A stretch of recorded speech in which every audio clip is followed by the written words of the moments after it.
Dans Lady vous écoute, nous revenons sur l'activisme des femmes en considérant que ça pourrait bien être une alternative pour le monde entier, l'Afrique et le reste du monde. Merci de recevoir nos invités qui nous font la gentillesse de participer à cette discussion. Ce sont des femmes, des militantes, des activistes, un mot qu'elles n'aiment pas beaucoup. Nous revenons dessus. D'ailleurs, nous allons commencer par cela. Merci donc de les recevoir avec moi. À ma droite, avec son beau foulard, Georgette Nicalo. Bonjour, madame. Bonjour, madame.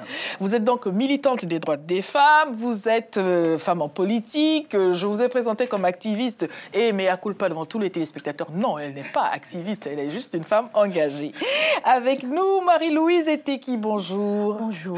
Alors, sociologue, virgule, chercheur, virgule, députée, première femme candidate aux élections présidentielles au Cameroun, virgule, activiste. Non, j'efface. Non, je garde. Féministe. Féministe. C'est pire ou c'est mieux d'ailleurs? C'est mieux. C'est mieux. Voilà qui est dit. Vous savez, tous ces mots n'ont plus de secret pour vous. Ne vous formalisez pas sur les intitulés, mais concentrons-nous sur ce que ces dames ont à partager avec nous. Alors, le sujet que nous proposons, c'est l'activisme des femmes, le militantisme des femmes, entendez-le comme cela, serait une alternative qui compte pour le monde entier. Est-ce que vous êtes d'accord, pas d'accord cette fois-ci, Georgette? Oh, si. Moi, je suis d'accord qu'on dise le militantisme des femmes compte. Nous voyons ce qui se passe chaque fois qu'il y a des problèmes. Que les hommes créent des problèmes. Elle parle juste, hein, la femme. Oui, attends, on appelle les femmes pour venir régler. Ouais. Voilà, pour venir apaiser. Et tout près de nous, là, en Centrafrique, même si ça n'a pas été long, c'est une dame qui est venue apaiser pour organiser les élections. On en a connu pendant 45 jours au Gabon. Hein, Rosa, elle a fait 45 jours, mais c'est 45 jours de travail. Voilà, donc les femmes, elles jouent dans leur rôle de femmes, de celles qui apaisent, qui apportent la paix. Et donc, moi, je suis d'accord avec le rôle qu'elles jouent. Merci. Bien, elles aiment donc la paix, elles peuvent apporter la paix. On pourrait s'interroger sur pourquoi est-ce que le reste du monde, au regard de ce que nous dit Georgette Nicalo, et ce que manifestement prouvent les actions des femmes là où il y en a, pourquoi est-ce que le monde entier ne s'accorde pas à décréter solennellement que, bon, voilà, puisque les femmes peuvent apporter la paix, on va leur donner les commandes de toutes choses d'ailleurs. Non, mais je reviens juste sur ce que vous avez dit en présentant. Moi, je ne suis pas députée. Je suis vraiment une femme politique qui dit, je ne vais pas employer des mots qui font peur, je ne vais pas dire combattre le régime, mais donc je ne peux pas être députée avec des gens, avec un régime avec lequel je ne suis pas d'accord. Donc, oui. Mais j'ai présenté ma candidature à l'élection présidentielle au Cameroun en 2004, mais ils n'ont pas voulu de ma candidature. Et donc, quand, en arrivant ici l'autre jour à Paris, mes sœurs de Côte d'Ivoire m'ont appelé pour faire l'ouverture d'une conférence. On a essayé de voir pourquoi on a peur du leadership féminin en politique, parce que nous n'avons pas la même conception de la politique. Pour nous, quand nous allons en politique, c'est pas pour le pouvoir, pour avoir des postes, c'est parce que nous disons que nous donnons la vie, donc nous sommes peut-être les mieux placés pour la gérer, pour la manager. Et quand nous avons eu l'immense générosité de laisser le monde politique aux hommes depuis 3000 ans, ben nous voyons aujourd'hui les conséquences. Ça va mal partout. Et l'Afrique, c'est une véritable tragédie humaine sur tout le continent. Donc nous disons qu'il est peut-être temps que les hommes comprennent que on ne va pas leur appliquer le même sort qu'ils nous ont réservé depuis 3000 ans, mais on ne va pas, nous, en politique, pour dominer, pour écraser, pour tuer les enfants des autres. Donc nous sommes là pour dire aujourd'hui que cette alternative est possible. D'ailleurs, moi, j'ai mon parti politique depuis près de 20 ans au Cameroun, légalisé, qui s'appelle la coordination des forces alternatives, dont nous venons là aujourd'hui pour vous voir, pour vous dire que nous avons besoin que les femmes prennent un peu les choses en main en Afrique. Et que c'est pas normal que chaque fois qu'une femme lève la tête en Afrique, c'est celle-là qu'on écrase et c'est celle-là qu'on ne veut pas entendre. Donc nous sommes là aujourd'hui pour parler de ces femmes pionnières en Afrique, en politique. Alors, est-ce que c'est seulement en Afrique, pensez-vous que ce soit seulement en Afrique que la parole des femmes ne soit pas entendue? Avez-vous le sentiment que dans le reste du monde, quand une femme prend la parole, quand elle est candidate à des élections présidentielles, nous sommes en France, on peut en parler, est-ce que vous pensez qu'on lui déroule forcément le tapis rouge d'ailleurs? Non, on l'a vu en 2007 avec Ségolène Royal. Oui. Ça n'a pas du tout été facile pour elle. Mais nous prenons le cas de l'Afrique que nous connaissons mieux. Et aujourd'hui, pourquoi l'Afrique? Parce que l'Afrique est encore dans cette dualité tradition, culture, qui fait que la femme est reléguée tout de suite au second plan. On lui dit non, toi tu vas dans la cuisine, toi tu t'occupes des enfants, toi tu fais la maternité, alors qu'elle peut aller au-delà et elle peut faire mieux. Et d'ailleurs qu'elle fait mieux. Donc, c'est vrai que dans le monde entier, les femmes, même ici en France, et ce n'est pas, je crois, en 82, si je ne m'abuse, qu'elles ont eu droit à certaines choses, comme l'avortement, selon Simone Veil. Mais nous disons qu'en Afrique, on est encore loin de là. Voilà. Et donc, les femmes africaines doivent se lever. Nous avons aujourd'hui une femme qui gère le Libéria, après 15 ans de crise. J'allais vous poser la question. On voit bien qu'il y a des femmes qui sont présidentes en Afrique bien plus que, on va dire, en Occident. L'un dans l'autre, ça veut dire qu'il y a quand même des avancées là où on ne s'y attendait pas, peut-être. Oui, il y a des avancées, mais il ne faut pas croiser les bras, il faut continuer. Oui, voilà. et puis le fait qu'on ait un certain profil de femmes qu'on veut bien accepter dans ces milieux politiques, ça aussi, c'est un problème. Ça veut dire quand on a des femmes qui disent que nous représentons l'alternative, c'est-à-dire nous ne voulons pas gérer comme vous, nous ne faisons pas la politique comme vous, ce n'est pas votre pouvoir-là que nous voulons. Ces femmes-là, on ne veut pas les entendre, on n'en veut pas en politique. Donc nous disons aujourd'hui, nous l'autre jour quand nous avons eu cette conférence sur la place de la femme africaine dans le monde. On s'est dit, mais est-ce que c'est une blague ou quoi? Quelle place les femmes africaines ont dans le monde aujourd'hui, sinon celle de produire les richesses, d'entretenir tout un continent qui profitent seulement aux autres, dont nous avons pris comme exemple 6 femmes qui sont des femmes, qui ont été des femmes à la pointe du combat politique en Afrique. 6 femmes pionnières et 6 femmes extraordinaires. Bon, peut-être que vous voulez qu'on cite leurs noms, on va revenir là-dessus. Assez de parler des femmes sans citer leurs noms. Voilà, allez, donc, cite leurs noms. On va commencer par Winnie Mandela. Winnie Mandela, on l'a vu, on l'a vu, comment cette femme s'est battue pour mettre fin légalement à l'apartheid. Ça ne veut pas dire que tous les problèmes sont résolue là-bas, mais elle a fait ce qu'elle a pu. Elle a été amenée à dire, et ça, je vous assure que pour une femme qui fait la politique avec son mari en politique, c'est une violence extraordinaire que Winnie Mandela ait été obligée de dire. S'il n'y avait pas eu Winnie Mandela, il n'y aurait pas eu de Mandela. Mais le monde est venu faire une glorification universelle à Nelson Mandela. Mais Winnie Mandela est comme bannie du milieu de la scène politique en Afrique. Revenons sur justement ce point-là. Aujourd'hui, rapidement, pour ne pas rester dessus quand même, pourquoi est-ce que tout d'un coup, plus de Winnie Mandela, alors qu'on en avait... Beaucoup ont connu Nelson Mandela au travers de son combat à elle. Bien sûr. Et si Winnie Mandela n'avait pas maintenu le flambeau de ce combat contre l'apartheid pendant 17 ans, eh bien peut-être que Winnie Mandela... je ne veux pas être pessimiste en disant qu'il serait mort en prison ou qu'il serait Nelson Mandela qui serait mort en prison et que le monde ne lui aurait pas réservé la fin glorieuse qu'on lui a réservée. Donc ça, c'est pour Winnie Mandela. Bon, moi, je vois une femme comme Simone Gbagbo. Bon, peut-être que là, c'est un sujet délicat parce que rien n'est délicat.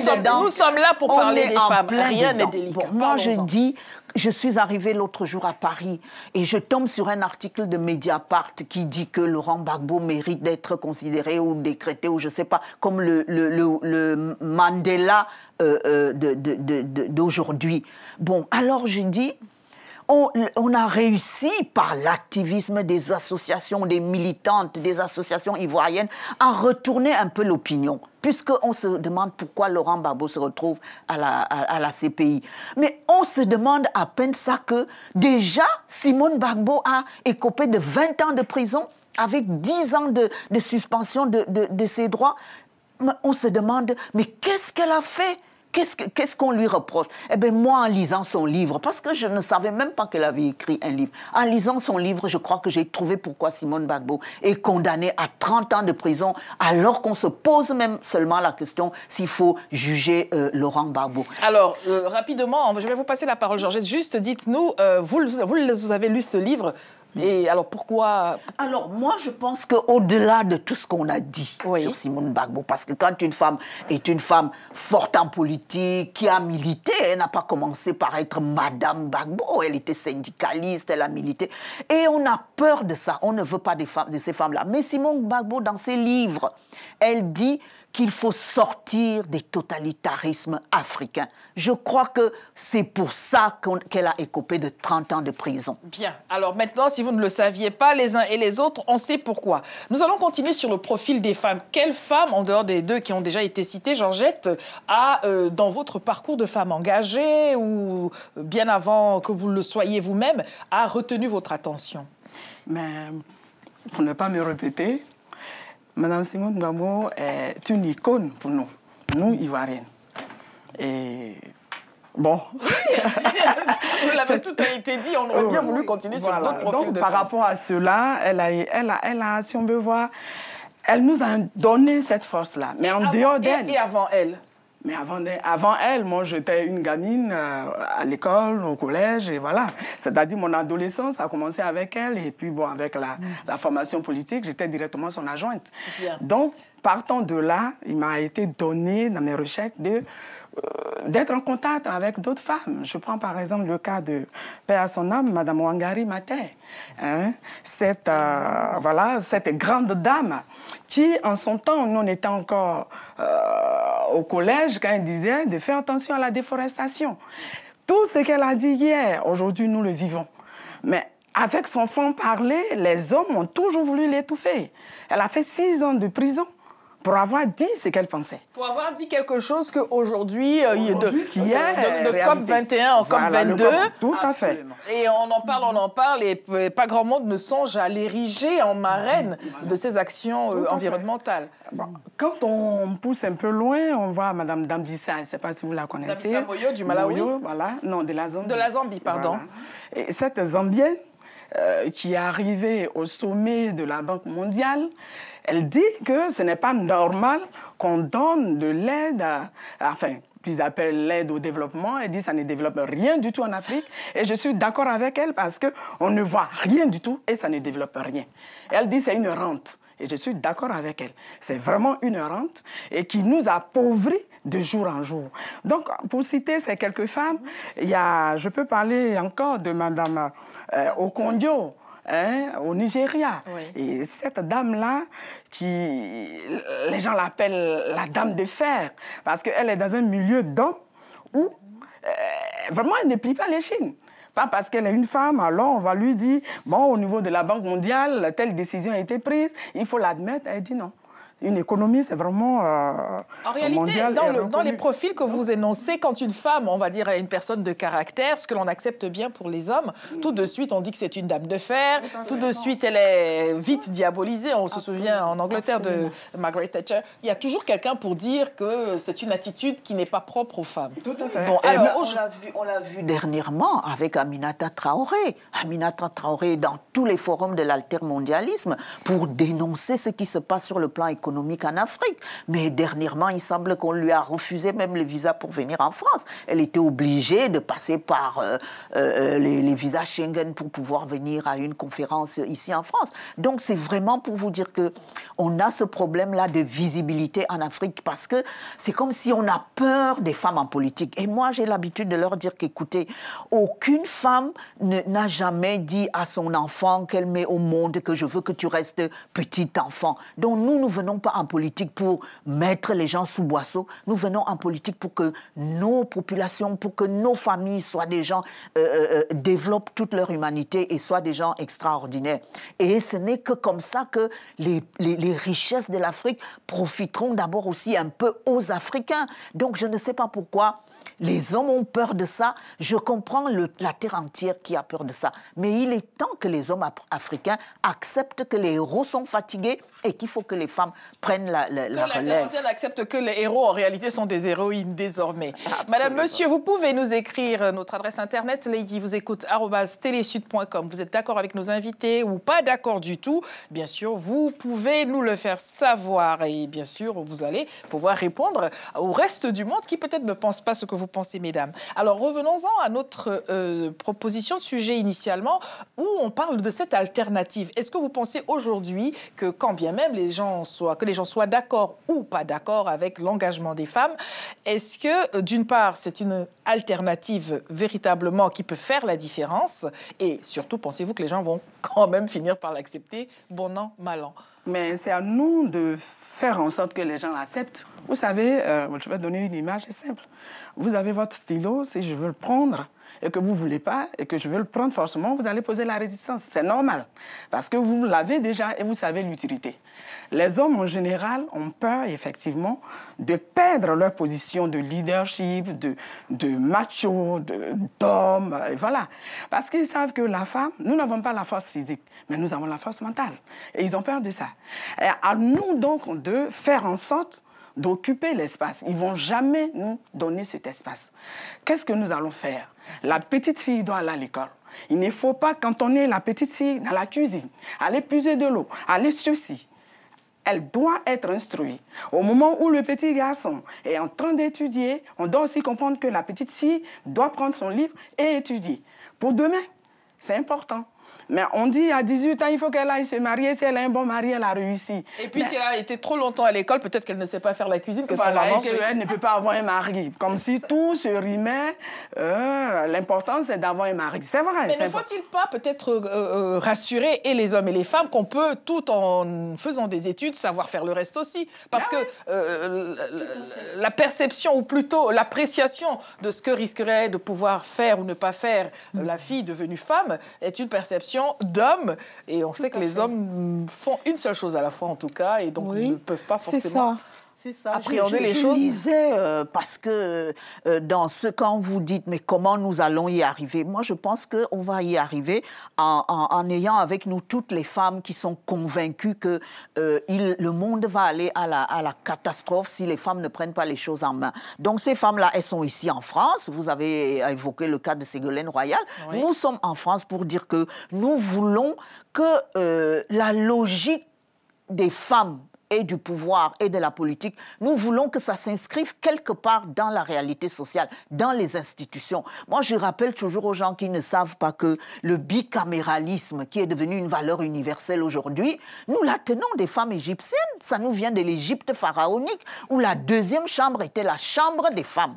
Donc, il est temps qu'on essaie de convaincre les hommes que gardez peut-être votre bicaméralisme avec l'Assemblée nationale, les députés et le Sénat, mais peut-être qu'il faut une troisième femme, ou quand une troisième... non, parce que si vous leur dites une troisième femme... un lapsus horrible. Ça y est, ils ont déposé la télécommande, ils sont partis faire ce que vous avez dit. Ils font déjà. Non, je veux dire une troisième chambre pour que quand la question a dépassé et les députés et les sénateurs, on demande, mais qu'est-ce qu'en pensent les femmes? C'est comme ça que... Cette troisième chambre serait donc uniquement occupée par des femmes? Elle serait occupée par des femmes et des hommes qui partagent nos idées. Bien. Donc voilà. Alors, je voudrais, faute de risque de l'oublier, quand même rappeler à nos téléspectateurs que vous avez donc eu cette rencontre, ce débat, cette conférence débat le 23 avril dernier, avec un intitulé « La place des femmes africaines dans le monde ».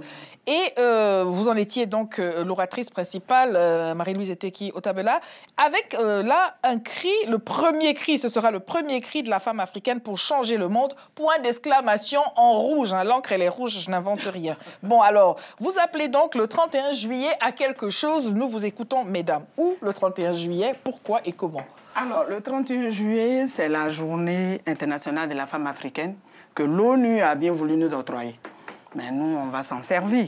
Alors, nous disons qu'à cette date-là, nous demandons à toutes les femmes, alors là, toutes les femmes, où qu'elles soient, nous voulons investir les rues de Paris. Bon, la caméra, elle est là, il faut lui dire à madame donc, qui vous regarde. Voilà, nous voulons investir les rues de Paris.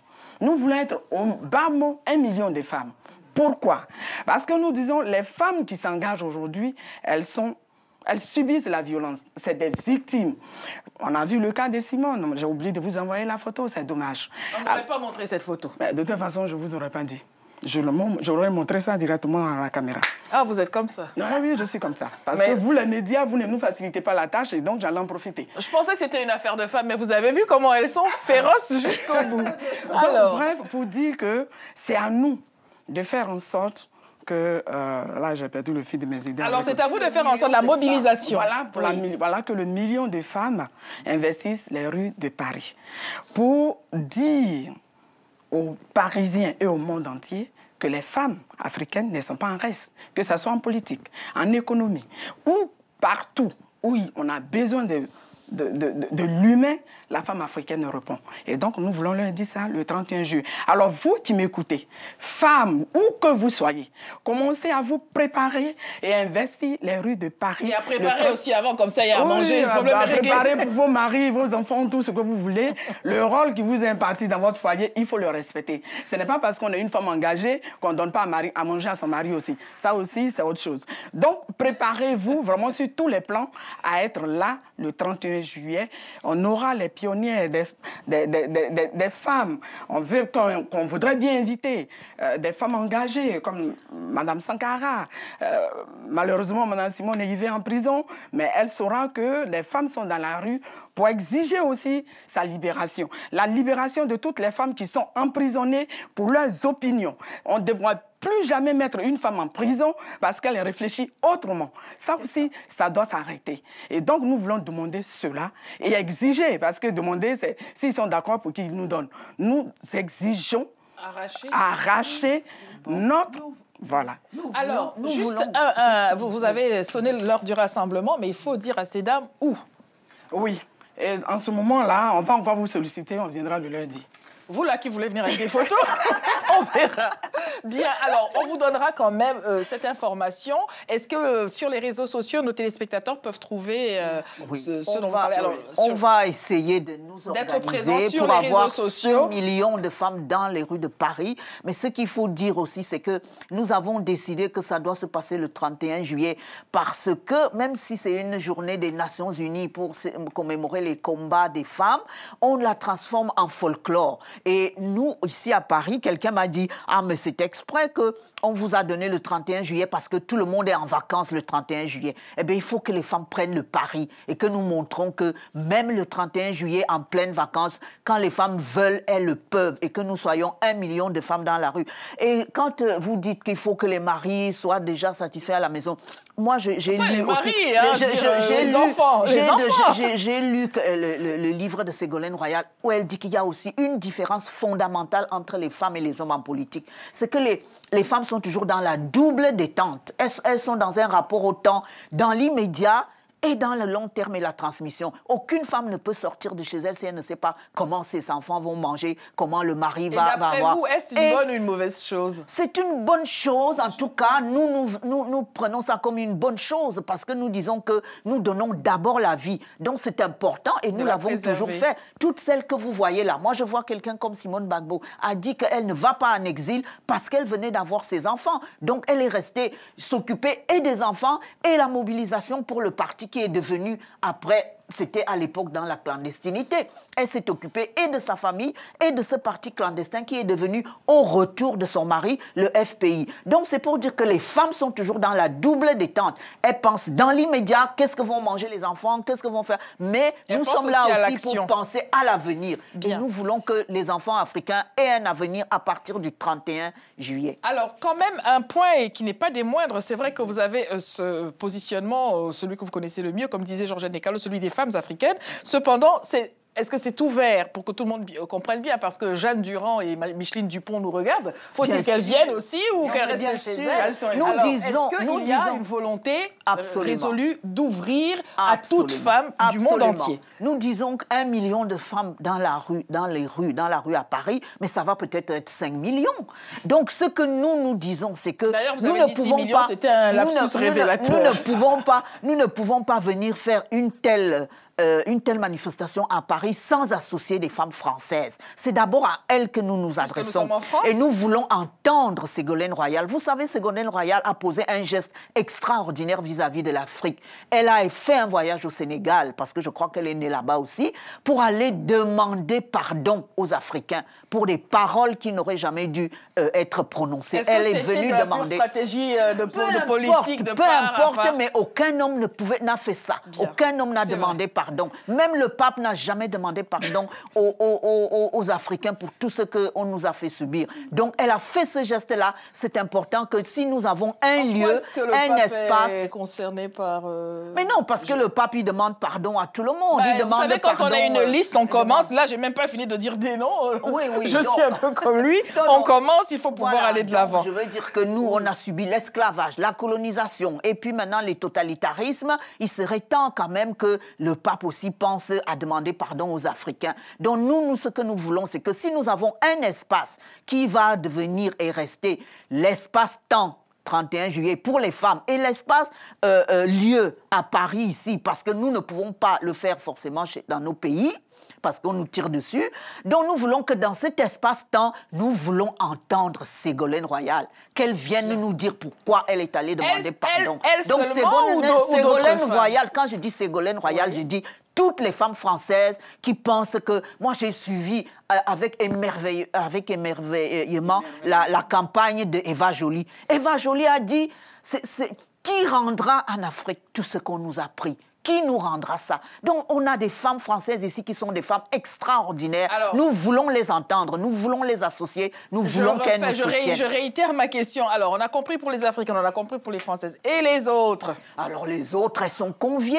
Celles qui veulent prendre les avions des États-Unis ou des pays africains. Elles sont déjà en France. Ou des pays africains. Elles sont déjà en France de toute origine. Elles seront au courant dans les 3 mois qui viennent. Ça va être l'événement sur les réseaux sociaux. Nous allons mettre notre jeunesse et ça va être, si vraiment une femme veut s'impliquer, si elle veut venir à Paris, elles trouveront les moyens. Mais si elle veut faire ça dans leur pays, on aura aussi des comités dans chaque pays africain pour que ce jour-là devienne vraiment une journée pour les femmes africaines. Dernière question avant de rendre l'antenne, le temps est terminé, me dit-on. Est-ce que les hommes peuvent venir à vos côtés ou pas? Juste pour que ce soit clair. Oui ou non? Les hommes peuvent venir. Bien sûr. Messieurs, vous pouvez donc déposer la télécommande, vous préparer, parce que vous êtes donc conviés à la rencontre le 31 juillet 2016, pour laquelle vous aurez de plus amples informations, nous disent nos invités sur le plateau, auprès des femmes du monde entier pour se mobiliser.